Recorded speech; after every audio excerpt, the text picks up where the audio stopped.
স্থানীয় সংবাদ পড়ছি প্রিয়া বিশ্বকর্মা। প্রথমে বিশেষ বিশেষ খবর। পূর্ব ভারতের মধ্যে কলকাতা মেডিকেল কলেজ হাসপাতালকে গবেষণার নিরিখে সেরার তকমা দিয়েছে আইসিএমআর। রাজ্য বিধানসভায় পাশ হয়েছে ভবানীপুর গ্লোবাল ইউনিভার্সিটি বিল। বাংলাদেশের পরিস্থিতি নিয়ে সমাজ মাধ্যমে ছড়িয়ে পড়া ভুয়ো ভিডিওর মাধ্যমে বাংলাকে অশান্ত করার চেষ্টা হচ্ছে বলে মুখ্যমন্ত্রী অভিযোগ করেছেন। কলেজ সার্ভিস কমিশনের সেট পরীক্ষার জন্য আগামী 15 ডিসেম্বর 4টি বিশেষ ট্রেন চালানোর কথা ঘোষণা করেছে মেট্রো রেল। দেশের 51টি নোডাল কেন্দ্রে সপ্তম স্মার্ট ইন্ডিয়া হ্যাকাথনে ছাত্রছাত্রীদের মধ্যে বিপুল উৎসাহ লক্ষ্য করা যাচ্ছে। উত্তরে বাতাস প্রবেশ করায় রাজ্য জুড়ে তাপমাত্রার পারদ নিম্নমুখী। আইএসএল ফুটবলে আজ ইস্টবেঙ্গল ওড়িশা এফসির মুখোমুখি হবে। আসছে বিস্তারিত খবরে। পূর্ব ভারতের মধ্যে কলকাতা মেডিকেল কলেজ হাসপাতালকে সেরার তকমা দিয়েছে Indian council of medical research ICMR. গবেষণার নিরিখে রাজ্য সরকারের এই হাসপাতালটি এই স্বীকৃতি পেল। একই সঙ্গে আইসিএমআর কলকাতা মেডিকেল কলেজকে 1,25,00,000 টাকার অনুদান দেওয়ারও সিদ্ধান্ত নিয়েছে। পাশাপাশি গবেষণার কাজের জন্য 10 কোটি টাকা বরাদ্দ করা হয়েছে। দেশের মধ্যে কলকাতা মেডিকেল কলেজ 70% নম্বর পেয়েছে। শিক্ষামন্ত্রী ব্রাত্য বসু রাজ্যের বিভিন্ন বিশ্ববিদ্যালয় উপাচার্য নিয়োগের ব্যাপারে রাজ্যপালের ভূমিকা নিয়ে সরব হয়েছেন। বিধানসভায় গতকাল ভবানীপুর গ্লোবাল ইউনিভার্সিটি বিলের ওপর আলোচনা শেষে জবাবি ভাষণে শিক্ষামন্ত্রী অভিযোগ করেন, রাজ্যপালের অযাচিত হস্তক্ষেপে বিশ্ববিদ্যালয়গুলির পরিচালনা বিঘ্নিত হচ্ছে। 35টি বিশ্ববিদ্যালয়ে স্থায়ী উপাচার্য নিয়োগের ব্যাপারে সুপ্রিম কোর্টের নির্দেশের পরেও রাজ্যপাল এ নিয়ে অযথা কাল বিলম্ব করছেন। শিক্ষামন্ত্রী আরও জানান, ভবানীপুরের গুজরাটি এডুকেশন সোসাইটি নতুন বিশ্ববিদ্যালয়টি তৈরি করবে। রাজ্যে ভাষা সংখ্যালঘু পড়ুয়াদের জন্য এই প্রথম কোনো বিশ্ববিদ্যালয় তৈরি হলো বলেও তিনি জানান। এদিকে বিরোধীরা শিক্ষাক্ষেত্রে বেসরকারীকরণের অভিযোগ তুলেছেন। সাম্প্রতিক একাধিক শিক্ষা দুর্নীতির অভিযোগের সঙ্গে বেসরকারি শিক্ষা প্রতিষ্ঠানের বাড়বাড়ন্তের কোনো সম্পর্ক আছে কিনা তা নিয়ে প্রশ্ন তোলেন বিরোধী পক্ষের মুখ্য সচেতক শঙ্কর ঘোষ। আলোচনা শেষে ধ্বনি ভোটে বিলটি বিধানসভায় গৃহীত হয়। সুন্দরবনের বিপজ্জনক নদী বাঁধের সংস্কারে রাজ্য সরকার বিশেষ কর্মসূচি নিচ্ছে। বিধানসভার প্রশ্নোত্তর পর্বে একথা জানান রাজ্যের সেচ ও জলপথ মন্ত্রী মানস ভূঁইয়া। তিনি বলেন, নদীবাঁধ সুরক্ষায় বিশ্বব্যাংকের আর্থিক সহায়তায় একটি সার্বিক পরিকল্পনা রূপায়ণ রাজ্য সরকারের বিবেচনাধীন। পরিবেশ বান্ধব নদীবাঁধ নির্মাণের লক্ষ্যে গত আগস্ট মাস থেকে একাধিকবার আন্তর্জাতিক প্রযুক্তিবিদদের সঙ্গে আলোচনা হয়েছে। নদীবাঁধ নির্মাণের পাশাপাশি বাঁধের ধারে ম্যানগ্রোভ বৃক্ষরোপণ, কৃষিকাজ ও মৎস্য চাষের উন্নতির মাধ্যমে জীবিকা অর্জনের ব্যবস্থা করাও এই পরিকল্পনার একটি অংশ। এক্ষেত্রে প্রয়োজনীয় ছাড়পত্রের জন্য প্রাথমিক পরিকল্পনা রিপোর্ট কেন্দ্রীয় সরকারের ডিপার্টমেন্ট অফ ইকোনমিক্স অ্যাফেয়ার অর্থাৎ ডিইএ বিভাগে গত এপ্রিলেই পাঠানো হয়েছে বলে মন্ত্রী জানান। ঘাটাল মাস্টার প্ল্যানের মূল পর্বের কাজ আগামী বছরের গোড়াতেই শুরু হয়ে যাবে। বিধানসভার প্রশ্নোত্তর পর্বে গতকাল সেচ মন্ত্রী মানস ভূঁইয়া একথা জানিয়েছেন। তিনি বলেন, 2025 সালের ফেব্রুয়ারি নাগাদ ঘাটাল মাস্টার প্ল্যানের কাজ শুরু হবে। কেন্দ্রীয় সরকারকে মুখ্যমন্ত্রী বারবার চিঠি দেওয়া, প্রতিনিধি পাঠানো সত্ত্বেও কেন্দ্রীয় সরকার 2015 সাল থেকে কোনো অর্থ দেয়নি। তাই ঘাটাল মাস্টার প্ল্যান রাজ্য সরকার নিজেদের তহবিল থেকেই করবে। রাজ্য বিধানসভার চলতি অধিবেশন গতকাল শেষ হয়েছে। প্রথমাফিক ধন্যবাদ জ্ঞাপন প্রস্তাবের মধ্য দিয়ে অধ্যক্ষ বিমান বন্দ্যোপাধ্যায় অধিবেশনের সমাপ্তি ঘোষণা করেন। তিনি জানান, চলতি অধিবেশনে 36 ঘণ্টারও বেশি বিভিন্ন বিষয়ের উপর আলোচনা হয়েছে। মৌখিক ও লিখিত উত্তরের জন্য বিভিন্ন দপ্তরের মোট 382টি প্রশ্ন জমা পড়েছিল। তার মধ্যে 147টির উত্তর দেওয়া হয়েছে। চলতি অধিবেশনে 7টি বিল পেশ করা হয়েছিল। সবকটি বিধানসভায় গৃহীত হয়েছে। প্রতিবেশী বাংলাদেশের পরিস্থিতি নিয়ে সামাজিক মাধ্যমে ছড়িয়ে পড়া কিছু ভুয়ো ভিডিওকে ব্যবহার করে বাংলাকে অশান্ত করার চেষ্টা হচ্ছে বলে মুখ্যমন্ত্রী মমতা ব্যানার্জি ফের অভিযোগ করেছেন। পূর্ব মেদিনীপুরের দীঘায় গতকাল জগন্নাথ মন্দিরের কাজের অগ্রগতি খতিয়ে দেখার পর তিনি বলেন, বাংলাদেশের সংখ্যালঘু সম্প্রদায়ের মানুষ যারা ভারতে আসতে চান তাদের এখানে আসার প্রয়োজনীয় ব্যবস্থা করা উচিত। কিছু ফেক ভিডিও চলছে, আমরা শুনেছি ভিসা আরো বাড়ানো হয়েছে যাতে ওখান থেকে বেশি লোক এখানে আসতে পারে। তো আমাদের লোকেদের ফিরিয়ে আনার ব্যবস্থা করা হোক, এটা তো আমি অলরেডি বলেছি।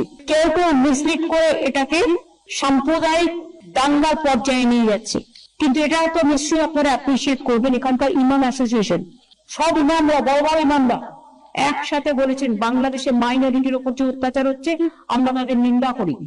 এদিকে বিরোধী দলনেতা শুভেন্দু অধিকারী ভুয়ো ভিডিওর অভিযোগ খণ্ডন করে বলেছেন, রাজ্য সরকার বাধা দেওয়ায় বিএসএফ কয়েকশো কিলোমিটার এলাকায় বেড়া দিতে পারছে না। বাংলাদেশের মৌলবাদী শক্তি যে কথা বলছে সেই কথা মমতা ব্যানার্জির মুখ বেরোচ্ছে। তার কল্যাণে 1 কোটি রোহিঙ্গা মুসলমান ভারতবর্ষে ঢুকেছে। কলকাতা ইসলামাবাদ হতে আর বেশিক্ষণ বাকি নেই। 72টা জায়গায় কয়েকশো কিলোমিটার বিএসএফ বেড়া দিতে পারছে না। মমতা ব্যানার্জির ক্ষমতা থাকলে একটা ভিডিও ফেক প্রমাণ করে আপনি দেখান। অন্যদিকে প্রবীণ কংগ্রেস নেতা অধীর রঞ্জন চৌধুরী বাংলাদেশের পরিস্থিতি নিয়ে উদ্বেগ প্রকাশ করে বলেছেন, গণতান্ত্রিক দেশে যে কোনো ব্যক্তিরই আইনি সহায়তা পাওয়ার অধিকার আছে, কিন্তু সন্ন্যাসী চিন্ময় কৃষ্ণ দাসের হয়ে কোনো আইনজীবী লড়তে পারছেন না। এজন্য দেশের সরকারকেই দায়ী করেছেন তিনি। এটা একটা স্বৈরাচারী সরকারের কুৎসিত সহযোগিতা ছাড়া এই ধরনের কট্টরপন্থীদের কারোর জন্য উকিল ঠিক করবার অধিকার দেব না, এটা তৈরি হয় না। এই বাতাবরণ তৈরি হয়েছে সেখানকার সরকারের অপদার্থতা, তাদের সংকীর্ণতা, তাদের ক্ষমতা টিকে থাকার জন্য বাংলাদেশ শেষ হয়ে যাক, আমরা টিকে থাকি, এই মানসিকতা। পূর্ব মেদিনীপুরের দীঘায় নির্মীয়মান জগন্নাথ মন্দিরে আগামী 30শে এপ্রিল অক্ষয় তৃতীয়ার দিন উদ্বোধন হবে বলে মুখ্যমন্ত্রী মমতা ব্যানার্জি ঘোষণা করেছেন। তিনি জানিয়েছেন, এবছর ওই মন্দির থেকে রথযাত্রার সূচনা হবে। মন্দির উদ্বোধনের 48 ঘণ্টা আগে শুরু হবে পুজো। জগন্নাথ দেবের কাঠ ও পাথর নির্মিত দু ধরনের মূর্তি থাকবে। মন্দির পরিচালনার জন্য 13 সদস্যের একটি অচি পরিষদ তৈরি করা হয়েছে। এর নেতৃত্বে থাকবেন রাজ্যের মুখ্য সচিব। স্থানীয় সংবাদ শুনছেন আকাশবাণী কলকাতা কেন্দ্র থেকে। ওয়েস্ট বেঙ্গল কলেজ সার্ভিস কমিশনের স্টেট এলিজিবিলিটি টেস্ট বা সেট পরীক্ষার জন্য কলকাতা মেট্রো রেল আগামী 15ই ডিসেম্বর 4টি বিশেষ ট্রেন চালানোর কথা ঘোষণা করেছে। ওই দিন ব্লু লাইনে কবি সুভাষ থেকে দক্ষিণেশ্বরের উদ্দেশ্যে সকাল 8টা ও 8:30টায় 2টি, দমদম থেকে সকাল 8টায় 1টি এবং দক্ষিণেশ্বর থেকে সকাল 8:15 একটি বিশেষ ট্রেন ছাড়বে। উল্লেখ্য, ব্লু লাইনে রবিবারের পরিষেবা সকাল 9টায় শুরু হয়।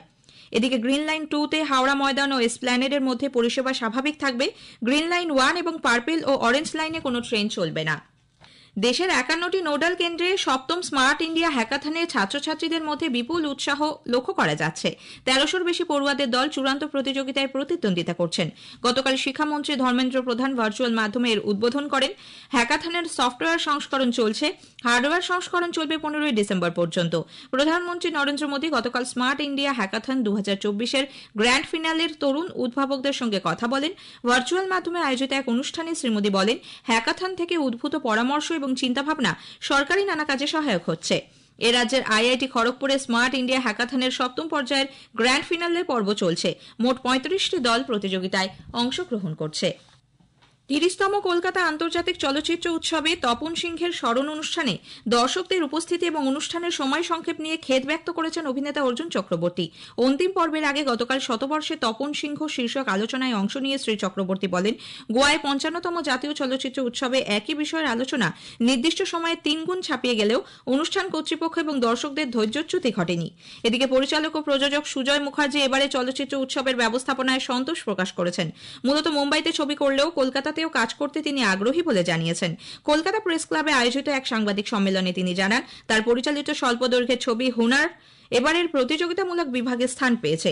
ছবিটির মাধ্যমে সমাজের কাছে তিনি একটি বার্তা দিতে চেয়েছেন বলে পরিচালক জানান।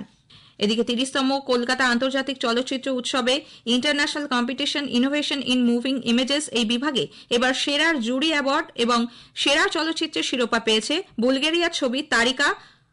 পরিচালক মিলকো লাজারভ। দেওয়া হয়েছে 51 লক্ষ টাকা ও গোল্ডেন রয়্যাল বেঙ্গল ট্রফি। এই বিভাগে বেস্ট ডিরেক্টরের সম্মান পেয়েছেন পানামার ছবি আনা আন্ডেরা। পরিচালকের নাম বিলোভেড ট্রপিক। বিকেলে রবীন্দ্র সদনে 30তম কলকাতা আন্তর্জাতিক চলচ্চিত্র উৎসবের সমাপ্তি অনুষ্ঠানে উৎসবে অংশ নেওয়া সেরা ছবিগুলিকে পুরস্কৃত করা হয়। উত্তরে বাতাস প্রবেশ করায় রাজ্য জুড়ে তাপমাত্রার পারদ নিম্নমুখী। দার্জিলিং সহ উত্তরবঙ্গের 5 জেলা এবং দক্ষিণবঙ্গের কয়েকটি জেলায় ঘন কুয়াশার সতর্কতা জারি করা হয়েছে। ঘন কুয়াশার জন্য আবহাওয়া দপ্তর সকালের দিকে বাড়তি সতর্কতা অবলম্বন করতে বলেছে।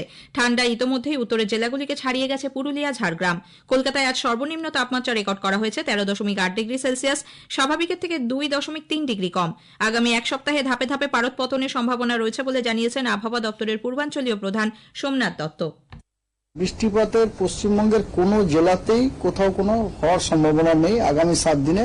আগামী 2-3 দিনে পারদ পতনের যথেষ্ট সম্ভাবনা আছে। উত্তরবঙ্গ, দক্ষিণবঙ্গ 2 জায়গাতেই 2 to 4 ডিগ্রি আপনার টেম্পারেচার ফল করার সম্ভাবনা আছে। তারপর ওটা স্টেডি হয়ে যাবে, তারপর আর কোনো বড়সড় পরিবর্তনের সম্ভাবনা নেই। যুবভারতী ক্রীড়াঙ্গনে আজ আইএসএল এর ম্যাচে ইস্ট বেঙ্গল ওড়িশা এফসির বিরুদ্ধে খেলবে। খেলা শুরু হবে সন্ধ্যে 7:30টায়। শেষ করার আগে স্থানীয় সংবাদের বিশেষ কিছু অংশ আরও একবার। পূর্ব ভারতের মধ্যে কলকাতা মেডিকেল কলেজ হাসপাতালকে গবেষণার নিরিখে সেরার তকমা দিয়েছে আইসিএমআর। রাজ্য বিধানসভায় পাশ হয়েছে ভবানীপুর গ্লোবাল ইউনিভার্সিটি বিল। স্থানীয় সংবাদ শেষ হলো।